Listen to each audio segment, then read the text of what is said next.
Welcome to another episode of Chat GRC on the Blue-Lusional podcast, where myself, Devin, and Casey interview a new grassroots candidate every single week leading up to the midterm general election in November, which is right around the corner. Yep.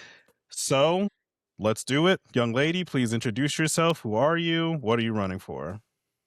Thank you both for having me, first of all. It's a pleasure to be here with you. My name is Ruth Fortune. I live in Hartford, Connecticut, and I'm running for U.S. Congress as a Democrat. I don't come from a political family or an affluent background, so my reasons for running for office are very personal.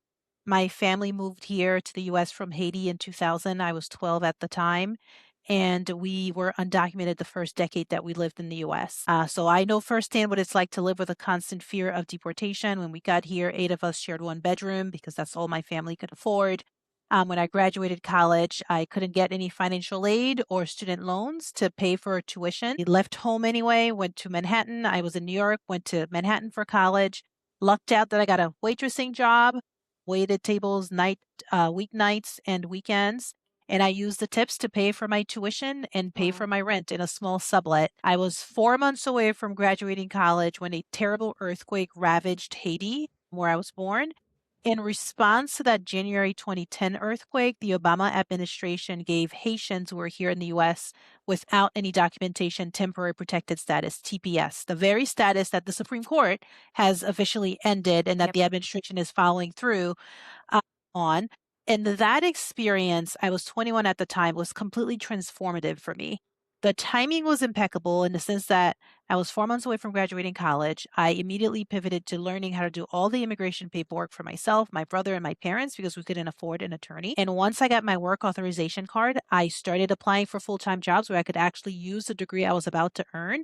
And it allowed me to participate more fully in the economy, pay more taxes, and lift my family out of poverty. And equally importantly, it planted the seed for me that government can be this powerful force for good. The idea that this tragedy that happened thousands of miles away was used as a lifeline for people here in the US, I just never even imagined or dreamed of that beyond my wildest imaginations.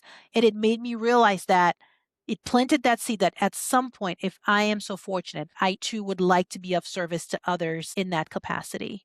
Yeah. See? Real quick, I want to stay on the process it took for you to get your documentation status because I think people they just say, "Oh, we'll just do it the right way." So, from the time that you guys were undocumented to the time you got your status, how long was that entire process?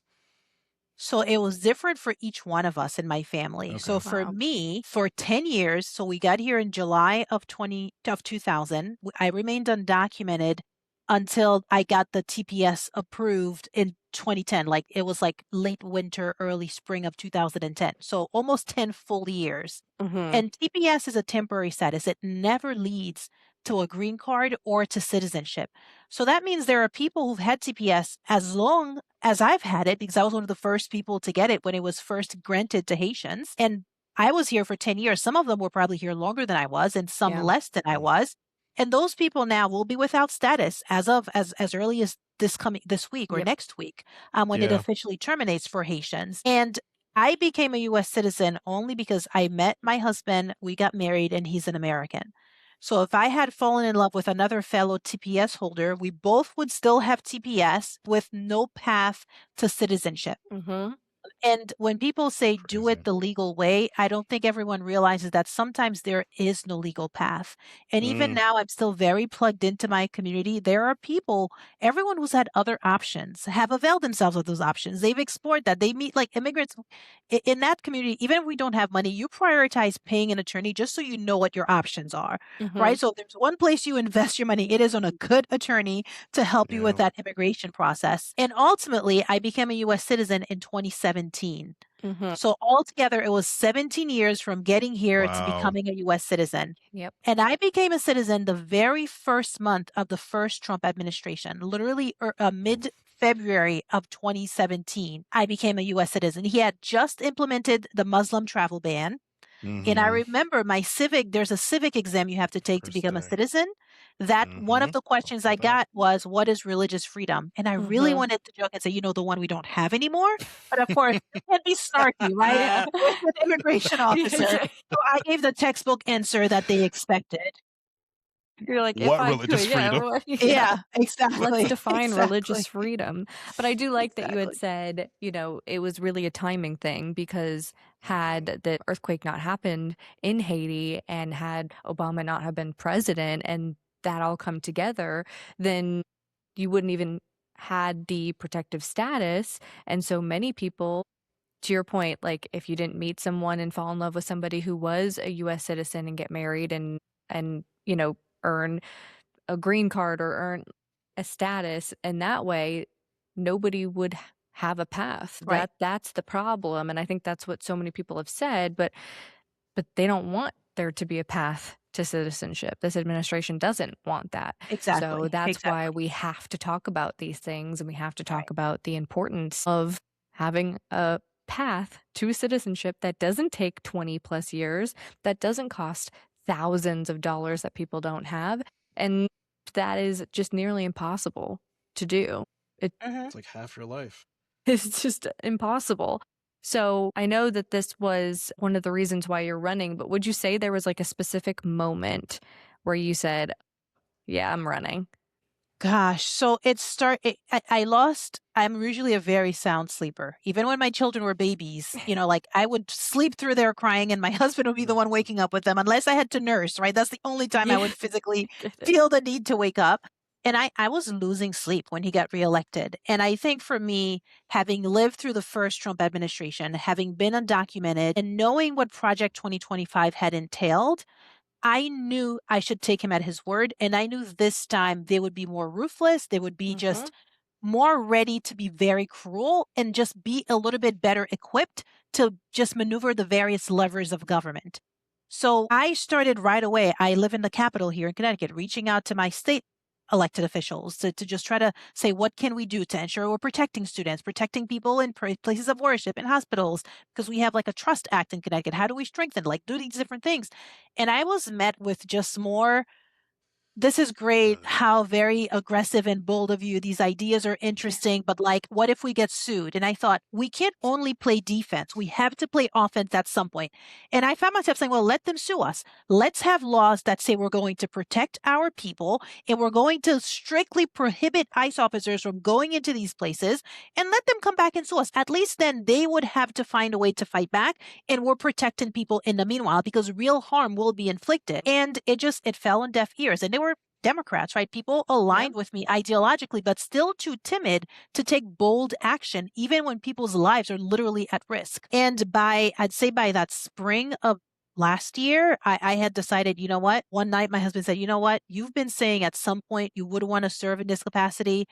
You're now, it's like, if you don't want to run for something, I'm going to run for something because we have to do Yeah. more. Mm. Right, and we had a whole conversation about what do we do in case I get denaturalized or they start the proceedings against me. I mean, I'm an estate planner by trade, so we already had wills and like guardians for our like we've already had that plan, but we had to talk like another level of Mhm. planning in case of something happens because I may draw more attention to myself. And I finally went to the campaign school at Yale, which I had been eyeing for years before, and I just wanted to go closer to me potentially running for office. I had no idea what I would run for, right? So it was never like Congress specifically. It just became very apparent when I saw that the cruelty was coming out of DC. And there are these federal laws that are really hurting people, and voices like mine are least represented in Washington, D.C. That's why I chose Congress. It was a more of a strategic decision as to Mhm. no matter what you run for, you have to put your all into it. I might as well seek a seat where I could make the Yeah. most good and the most change possible. Mhm. I feel like that's what so many people said too is like, if I'm gonna do this, because I know some people are like, well, I'll just start small. I'll start with like a school council or a commissioner role and then see where that goes from there. And we talked to so many people that were like, at this point, with the amount of damage that's being done, if I'm gonna do it, I'm gonna do it all the way. I'm gonna run for Senate. I'm gonna run for Congress. I'm gonna run for governor. Like so many people are taking that stance because they're like, if I want to actually instill. Playing for Right. all And the it's marbles. Mhm. Yeah, and it's not to say like other local roles are not important. In Connecticut, we happen to be very blue. Yep. Not necessarily that all Yes. Democrats are the same, but we do have more representation and I like my state rep. Our state Senate race is hotly contested. I knew it would be because of the person was contested. So I knew there were people in the pipeline for those other positions. And it was, well, I happen to be fortunate enough now that as a 38-year-old with 3 young children, married, and helped my parents retire, I can step aside from work. And I have for the past year to focus on this campaign. Most people in my life stage, with my lived experience and my background, can't afford to do that financially. So I felt this additional obligation because of the privilege that I now have to be someone who can take the heat and speak truth to power and fight for policies that can make a meaningful difference. I All love to right. hear it. So, on this path on your campaign, what have you learned? What can you tell the people? What does a congressperson do? And how can you use that influence on the local level? Yes. Okay. Thank you for that question. You know, at a very minimum, Congress is supposed to pass laws, right? That is the bare minimum that Congress members are supposed to do.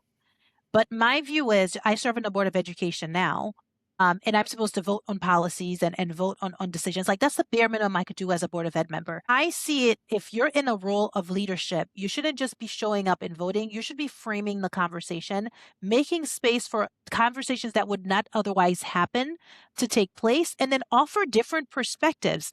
Because there is an echo chamber in Congress. When you have predominantly people born into privilege who are propelled forward by that privilege and who frankly benefit from the status quo, they have blind spots.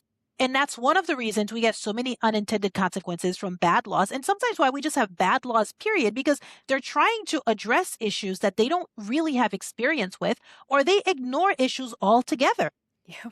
So for me, going to Congress is being someone who can bring a different perspective to the issues that have plagued us, many of them for generations, and also building this coalition outside of Congress. Because real change, real legislative change, the way that we're going to move some Republicans and make them uncomfortable is by having the people behind you, going to their districts. If they don't want to budge and you know they're vulnerable, encouraging someone to challenge them, making life uncomfortable for them if they're not willing to play game. So I see being a Congress member as not just advocating for your constituents and trying to bring money into your districts and passing laws that could benefit hopefully the entire country, but also being an activist. I do think we have been electing too many leaders who are not activists, and they just don't know how to take a stance and even take a political hit because it's the right thing to do. We have too many cautious politicians.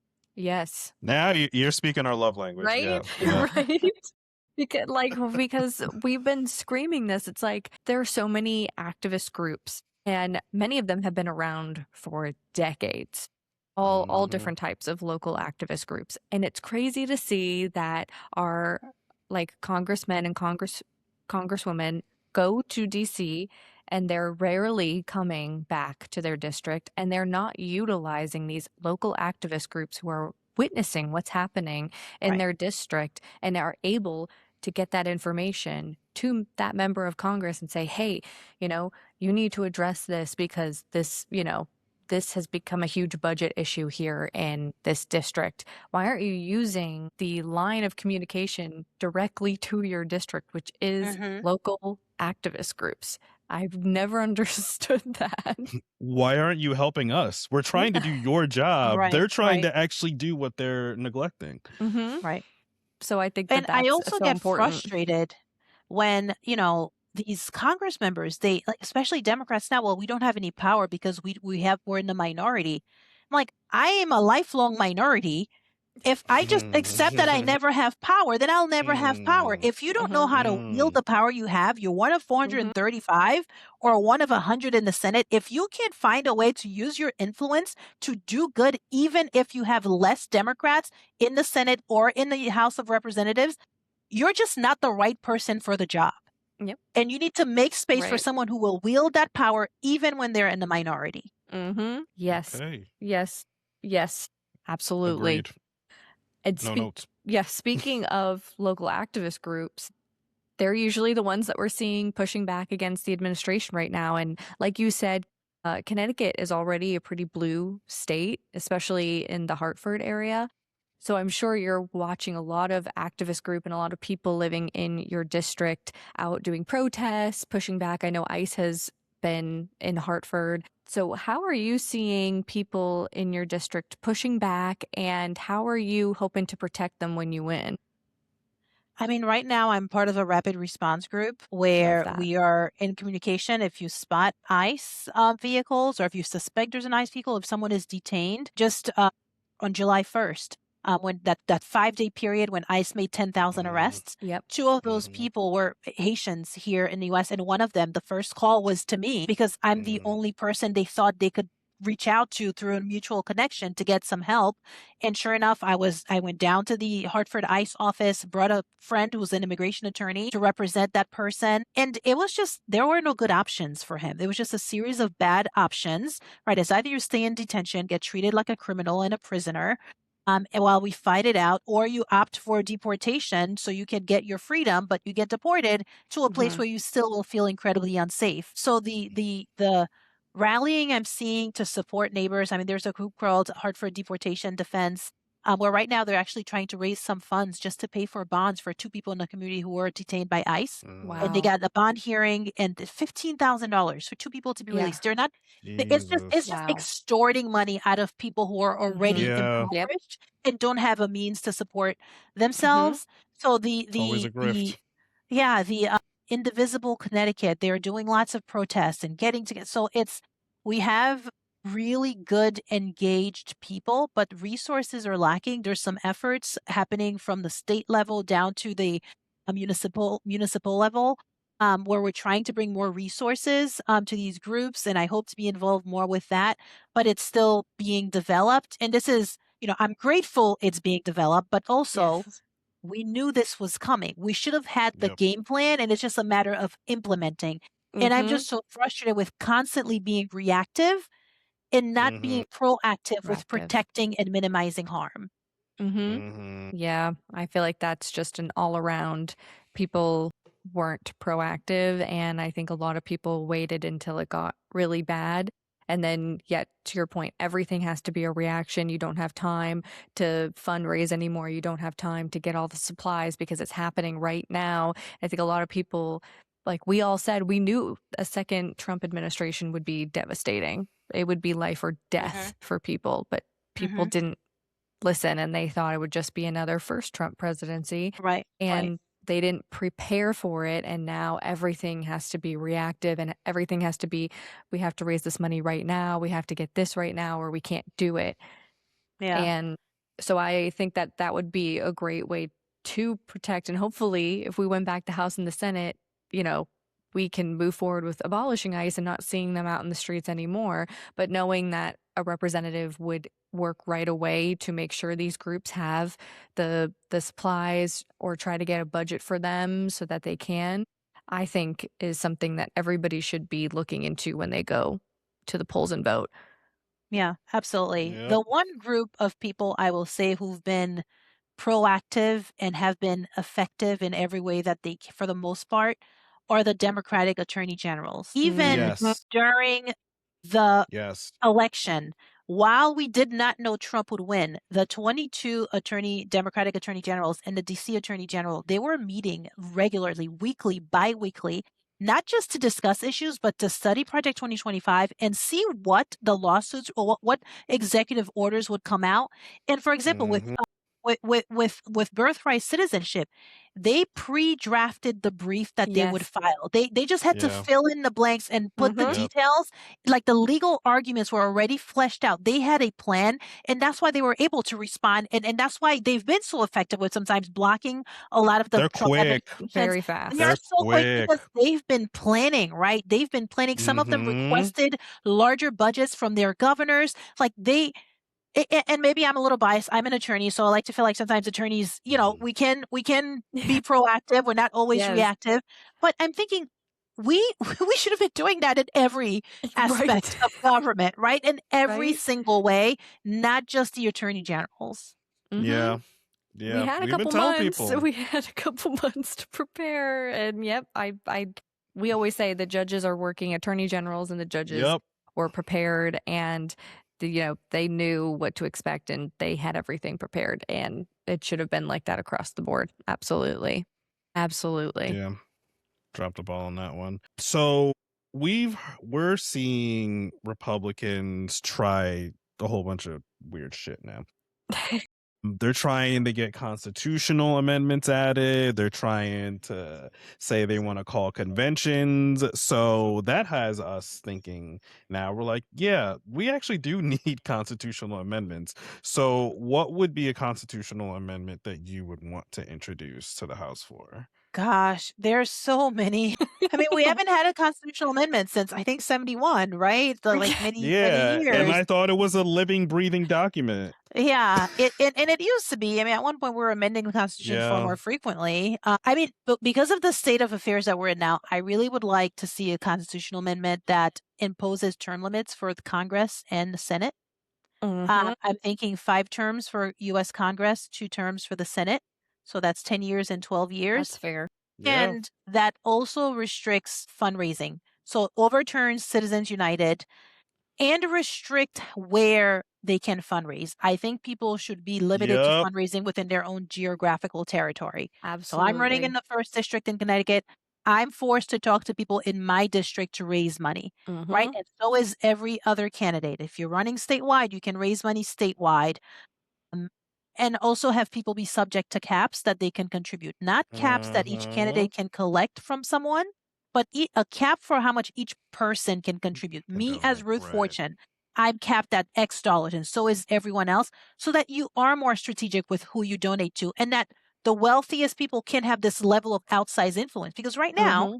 theoretically, right, a very wealthy person could donate to every congressional candidate in every race, or choose every Democratic congressional candidate or every Republican.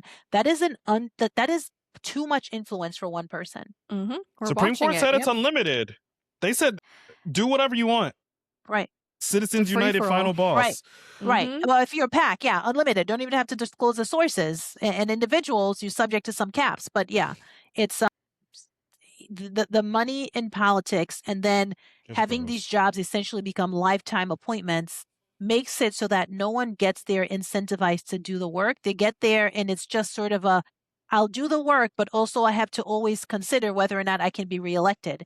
And it's no surprise, like it seems like the boldest people in Congress are always the ones who are not running for reelection. Mhm. They're always the ones who want to Mhm. speak truth to power, who have a strong moral Mhm. compass, because they're not doing all that, political gymnastics of like, how do I say what I think I should say, and then also Yep. go back and raise money and win an election.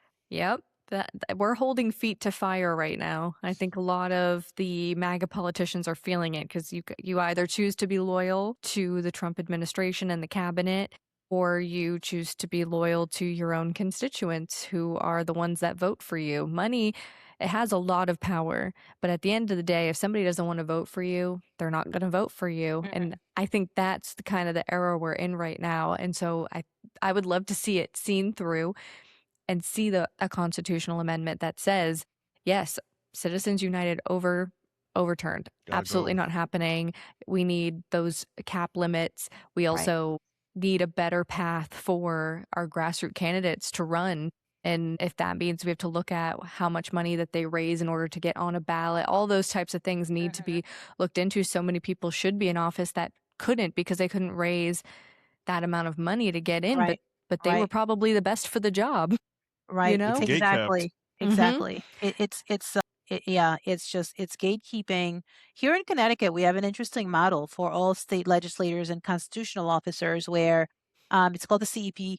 You can you're required to fundraise a specific amount within your own geographical territory that you're running in, small amounts. And if you reach that minimum threshold, then you get a huge amount of public funding for your race. So if you're running for state Nice. senator or state representative or even governor or secretary of state for Connecticut, if you raise the amount of money, the minimum required, you get huge, much more, multifold contribution from our funding program, which then allows more people to run for office. Yes. And I've seen it Mhm. literally open up the process because some people will reach that number and then they say, we're done fundraising now. We'll get that money from the CP program and now we can run our campaign. And it makes a Mhm. huge difference. See, That's awesome. that should be just something that's normalized in every single state.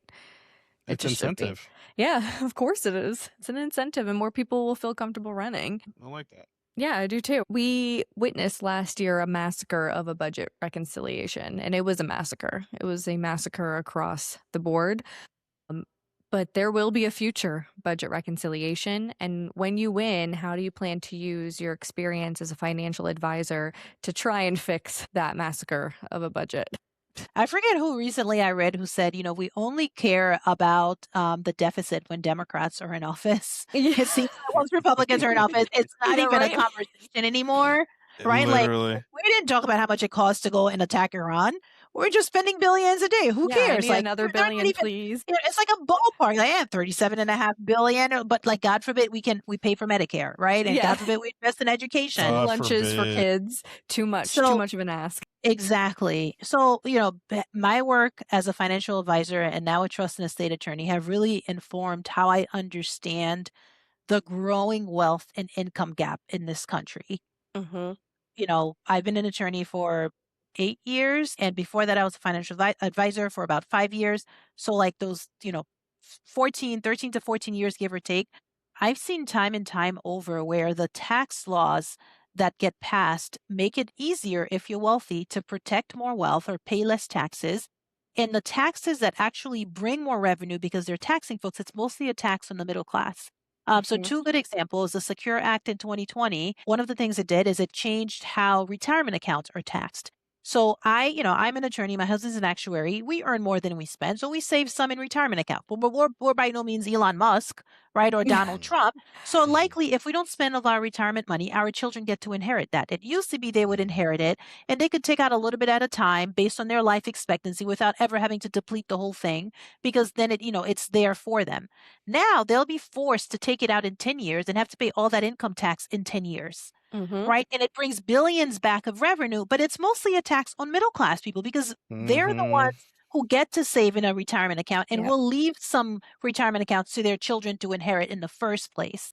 Right. Most of the very wealthy's wealth, it's not in retirement vehicles. It's in it's in, non-tax deferred vehicles. And that doesn't really tax them very much. In the big, beautiful bill that passed, we did not expend the ACA tax credits, which people Mhm. needed to have health insurance. Here in Yep. Connecticut, tens of thousands of people have not opted not to renew their health insurance because they can't afford these increased premiums without the subsidy.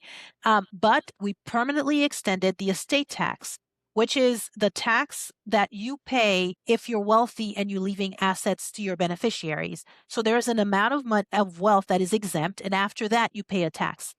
Right now, it's the highest it has ever been in the history of the U.S. It is $15 million per person, and it is tied to inflation. So you die 2026, 15 million, 2027, 15 million plus inflation, and every year after that. And that's been extended permanently, right? And you see the priority. Most members of Congress can leave trust funds to their kids, will have wealth to pass on and benefit from the tax exemption. And certainly their multimillionaire and billionaire donors certainly benefit from those laws. And you see it in what they prioritize. And it's not really considering the cost to the US, the loss of revenue. It's simply who's funding us and who can we make sure that they get the laws that they want. Yeah, it's like a perfect circle. It just always goes right back Right. to the beginning, to the same Time wealthy is a flat person. circle. It just is. We keep doing the same thing over and over. Enough. Enough, truly. That's enough. So, with that being enough, what would be your top 3 priorities when you win? So top 3 priorities, threefold, and I'll break down. One is purely economic, making sure that more people are earning more money, healthcare, and then more investment in people. So with respect to making sure people are earning more money, the federal minimum wage right now is $7.25. Yep. In Connecticut, it's almost $17. A lot of research shows really the wage that people need to earn to afford the minimum cost of living is closer to $25 an hour. Slight discrepancy depending on where exactly you live, but on average, $25. I want to raise the federal minimum wage to $25 an hour. Not in like 2032, like my own U.S. Senator Chris Murphy and also Blumenthal have proposed. It's $25 per hour now. not Now. 6 years from now, Yeah, or, because then it longer, won't because be and then there'll be 25. inflation. And I want that Right. federal minimum wage tied to inflation so that the people Mhm. earning the least can Mhm. maintain their purchasing power. We know that one of the Fed's mandate is to maintain like a 1 to 3% inflation, Mhm. right? Like a minimal level of inflation is supposed to be healthy for the economy. We know it's inevitable. Let's make sure Yeah. that people's wages keep pace with inflation. Yep. And lifting that floor, it benefits all of us, not just the people who are earning minimum wage. Because now some teachers are earning less than $25 an hour. Now a teacher Most. will have a case to make to earn more, and their unions, or if they're not unions, they can negotiate for higher pay. Because if without having that education or that certification, you could go into any work, right? Do sort of 8 hours a day, anywhere 40 hours a week, and you can earn that $25 an hour. And I also would want the government to issue either grants to certain industries like childcare providers to make sure that childcare is affordable, or zero interest or low interest loans to small businesses to Mhm. allow them to be able to pay that increased wages to their workers. Because we know once they pay that, those local businesses, those mom and pops, and they're hiring locally, that money stays in the community and gets spent Yep. and reinvested in the community. Yes. It becomes self-sustaining after a period of time. We are already subsidizing businesses. We're just doing it at the top level for multinational corporations instead of subsidizing and supporting smaller businesses. And that's why we see a lot of smaller businesses, whether they were local pharmacies, supermarkets, a lot of those places, they just can't compete with the Walmarts and the Amazons who are getting Yeah. huge subsidies, who some of them don't pay their workers a living wage. Then we subsidize those workers by giving them SNAP benefits and Section 8 housing. These Mhm. people should earn enough to live with dignity and be able to pay for their own housing, their own food, without relying on either the charity of others or government benefits. And until we change that, I think we're doing a huge disservice to people in this country. Mhm. The best thing that I did for my family was earn more money. It was Yep. that simple. It is the best Yeah. thing I did to get myself out of poverty and ultimately reach back and help my parents retire 8 years ago because they never were able to make a living wage. Mhm. And in my work as a financial advisor, there is only one thing that all of my clients have ever had in common. All of my paying clients, I do some pro bono work, and that's a different universe of people. But every client who comes to me who want an estate plan and want to plan for the future and their legacy, they all either earn a living wage or earned a living wage when they were working. Because if you don't, you never have a nest egg or a legacy to think about. You're just in that sort of, just chasing day to day, living day to day, paycheck to paycheck. You're not thinking, I need health insurance or I need life insurance in case I die. Like, what will but you're thinking it, but you can't afford it, right? If Mhm. if you Yep. just have your money to put food on the table, and pay rent, you don't have money to pay premiums for health for life insurance or for any other types of expense that's putting your family's long-term financial security, at ease. Secondly, universal healthcare. Healthcare is a right. Everyone should have access to healthcare. Medicare should also cover long-term care. I've seen it time and time over where middle-class seniors, as they age, they don't realize that Medicare was not going to cover their long-term care needs. So when they needed someone to be in the home to help them bathe, to help them stay safe, that Mhm. care is not considered medical care. It's long-term care. And by that time, you can't afford to pay for long-term care insurance. And under federal law, another reason I want to go to Congress, Medicaid laws are federal laws. You have to be impoverished down to $1,600 to get Medicaid to pay for that long-term care. Mhm. I want to not have Medicaid cover long-term care. I want Medicare to pay for that because Yes. Medicare will not require you to be impoverished. And it forced a lot of my clients into really, really terrible situations. I've had it where people were being, trying to understand the system and they thought they were being clever. They gifted their house to their child. Now the child is getting divorced, right? They're an adult, Mhm. they're getting divorced. The house now is subject to the divorce and the person lives in the home and they have no ownership rights to the house. Or they gifted it to a child who passes away and now it's part of their estate and it will go to whoever their beneficiaries are. And it may not be that parent at all. And sometimes people are in a crisis situation, and the best I can do is help them advise how to spend down to $1,600 so then Medicaid can cover it. And I've seen people forced out of their homes because if Mhm. you have to spend down all your savings, all the little modest retirement Yeah. accounts that you had, then sometimes they just can't afford with just their income to stay in their homes anymore Yeah. and save for the maintenance and all the other unexpected expenses that can come with home ownership. Mhm. And then People are going lastly, through it.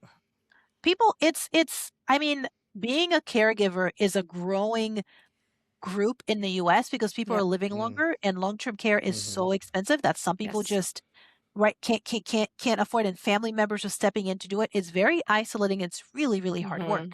It's Mm-hmm. often, I'm raising young children. It's like the opposite of having a child, Right? right?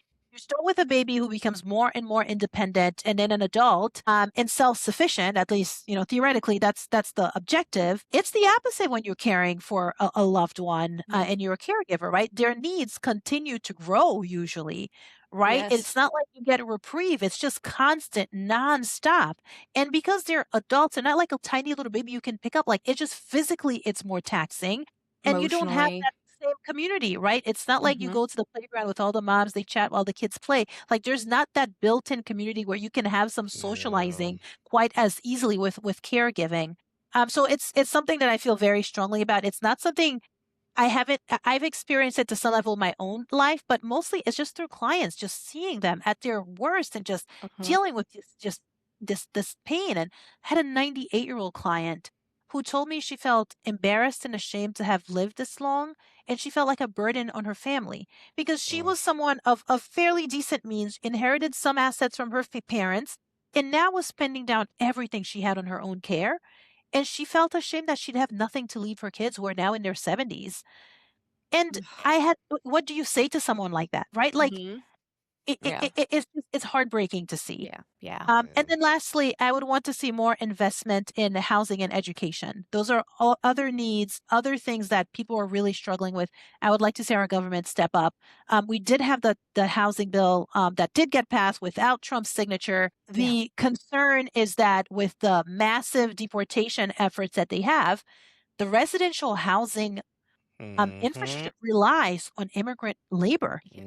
And it has for at least 2 or 3 decades. Mm-hmm. So if we have this bill, and even if we make funds available, if we don't have the labor to actually build those residential homes, it doesn't, and there's that disconnect between what we're trying to say we want to Mhm. do and this own administration's cruelty and just, I don't know, just anger and just awful feelings toward immigrants, Yeah. particularly immigrants of color. Of course. The Yeah. the housing developers in Texas, they have not been quiet about it. Mm-hmm. They said Mm-hmm. we don't have anyone to make these homes anymore. No, people don't want to show up to work if they don't know if they're going to go home to their families. Right, right. Period. I Yeah, mean that's where we're at. That's where ICE is going. right. They're not shy about it. They're showing up Yeah, to construction sites Yep. daily. People are running for their lives, literally, and right, so people are deciding not to go to work. This right. is where we're I mean, at. yeah, last year there was someone who was working on a roof, right? ICE came, he tried to run, Yep. fell off the Yep. roof and died. Died. Yep. Mm-hmm. Mm-hmm. I'm seeing cases where it's the same person, it's happening multiple times. They're Yep. coming to the job site multiple times Times. and arresting the same person. Mm-hmm. Wow. You run to your car, you get in your car. ICE could say that you're trying to run them over with your car and Right. shoot at the car. Yep. Like this is where we're at. It's not a game. It's not jokes. It's people's actual lives, and it just needs to be addressed because it's only getting worse, as we can all see. Mm-hmm. It's getting worse Mhm. every single day. Like we all said it would. Like Project 2025 Right, said it would. right, right. And Mm-hmm. then there are They other told us. people who are not immigrants who are bracing themselves because they feel like they are also under attack and it's just a matter of time. I've had multiple friends from the trans community tell me they have their bag literally packed. Some Mm-hmm. of them know which country they will flee to. They have their Yeah. passport Yes. updated. They know who they'll stay with. Mm-hmm. They have Yep. a plan for the moment they hear that ICE has arrested one trans person or they see the tides vastly turning faster against them. And it's heartbreaking. Yep. Yeah. It's exactly why the midterms this year, for many, are going to be a deciding factor whether they stay in this country or not. I Mhm. mean, this might be the last chance, and it's probably going to be one of the most important elections. I mean, I'm going out on a limb to say in our lifetime at this point because I hope this never happens again. But Ever. this might be one of the most important ones, and I feel so many people have conflicting feelings about voting after the presidential election. And so, some people feel like their votes don't matter, the whole system's corrupt. So what would you say to somebody in your district who might be feeling like they're not going to vote because they don't know if it So there is some truth to the system is corrupt. I've experienced it as a candidate, and I think going through this process have made me more aware of just the dirtiness of insider politics. Mm-hmm. I won't bore you with the details of like Connecticut specifically here, but I've experienced it firsthand, so I can't deny it. If you're in my district and you're a registered Democrat, please support me because I am an outsider who is very aware of that corruption and want to make a change. And I do think that you need power within the system to reform it, apply pressure from the outside, but also infiltrate it from the inside and change it, right? Yep. Both of them together will be more effective. That's what And if you really cannot stand, if you really cannot stand anyone who is running, spite vote. Go and write in your own name. Write in Mickey Mouse. I don't care. Because you want the record to show that you show up and vote. Because it does matter, right? Politicians, as a candidate, when I'm polling, who do I prioritize calling? Who do I ask volunteers to call? Whose doors do I knock on?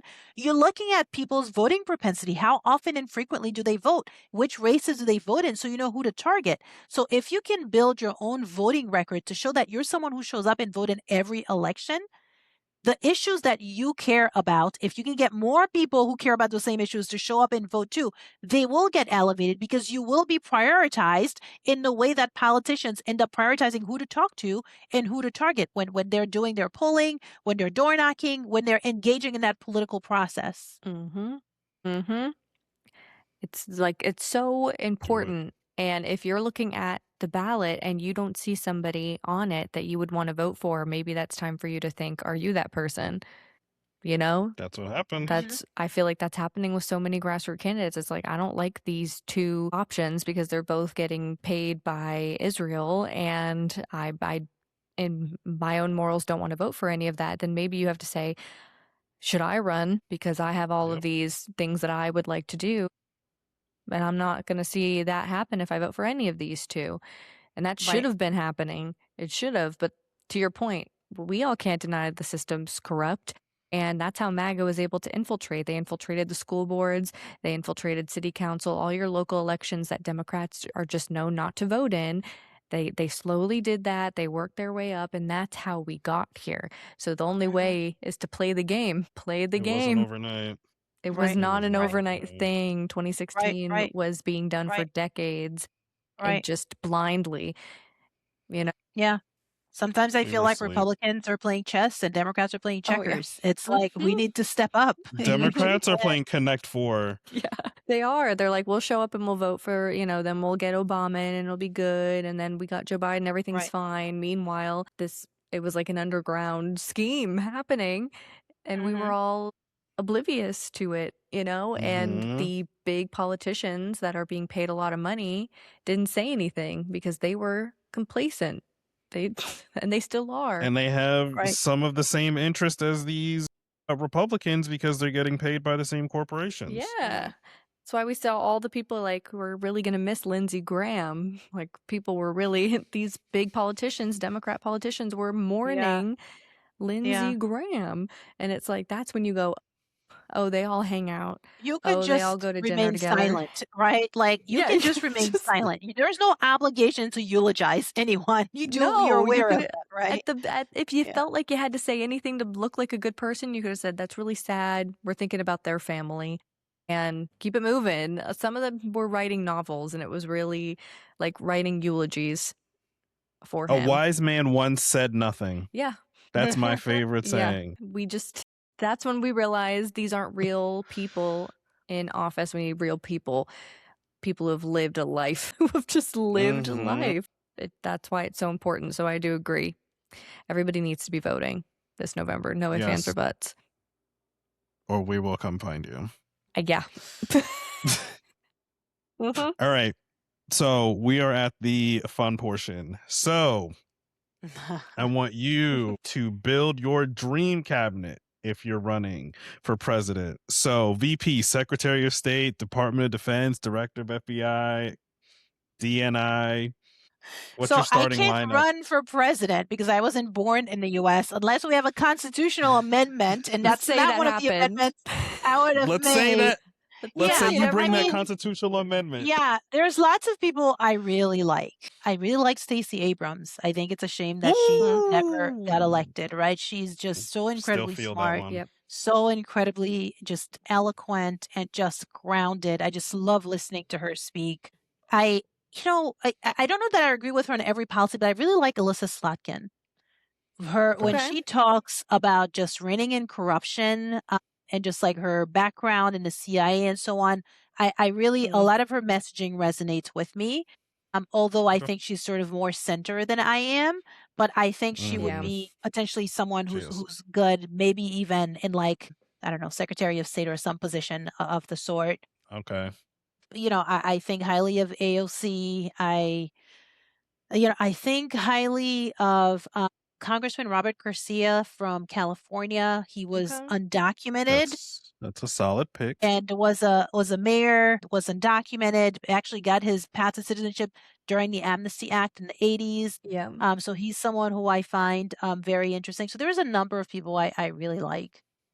I feel Okay. like that would be Those are some solid. solid picks. That's a Solid pick. solid cabinet. Yeah.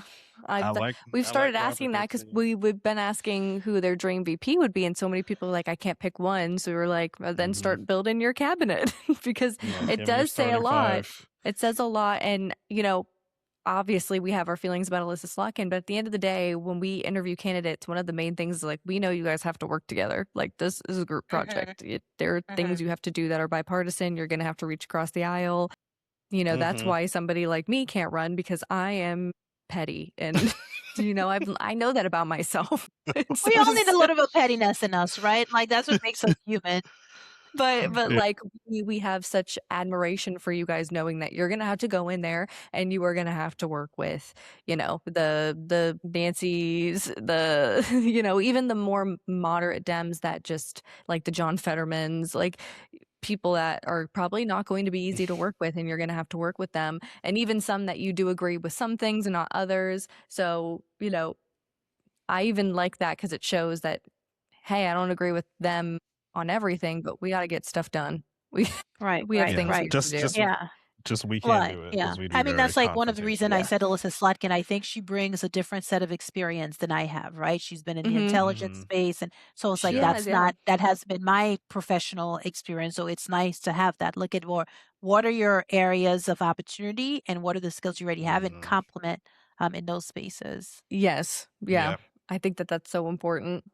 This is just a funny one. Who we've been seeing a lot of the UFC fights and, on the front lawn of the White House. I guess that's the real symbol of America now, is if you can fight. High T, War Department, all of this Oh stuff. my God. So let's just put it to the test. Who do you think would win in a fight one-on-one? Rand Paul or John Thune? I saw that question because you sent it ahead of time. I have no idea, but I will guess John Thune would win because, Get a little Rand spark. Paul, didn't Mark Wayne Mullins like threaten him or like do some like wild stuff? And like it was the whole thing during his Senate confirmation hearings. Yeah, So, he And said Rand Paul just, already got beat up by his neighbor, so he's already 0-1. so 0-1. I'm Yeah. guessing John Thune would win that one, but I hope it's a fight that never happens. Right.